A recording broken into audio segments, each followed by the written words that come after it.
ഇതെന്തിനാണ് നീ എപ്പോഴും കുലുക്കിക്കൊണ്ടിരിക്കുന്നത്? Protein shake ആകുമ്പോഴേ ഇതുപോലെ കുലുക്കണം, എന്നാലേ എല്ലാരും അറിയുള്ളൂ. ആണോ? ഇതിനകത്തൊന്നും ഇല്ലല്ലോ. അതിനൊന്നും വേണമെന്നില്ല, 4 ആൾ കൂടി നിർത്തി ഇതുപോലെ കുലുക്കുമ്പോ ഒരു വിലയാ. നടക്കും നമ്മൾ എവിടെ നോക്കി നടക്കണം? റോഡിലല്ല.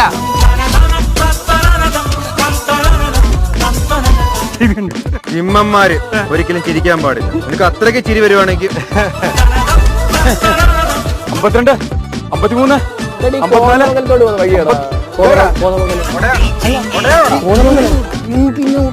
ഇറച്ചി കാണിക്കണ്ടായോ? എന്താ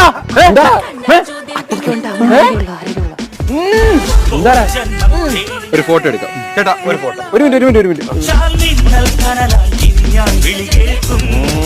പഠിച്ചു വരുന്നുണ്ട്. അമ്പലത്തിൽ പോയിട്ട് ഈ ഷർട്ട് ഉരുട്ടെ ഇങ്ങനെ പെടപ്പിക്കുന്ന ഒരു സംഭവം ഉണ്ട്. സംഭവത്തെ കുറിച്ച് പറഞ്ഞപ്പോഴാ സംഭവം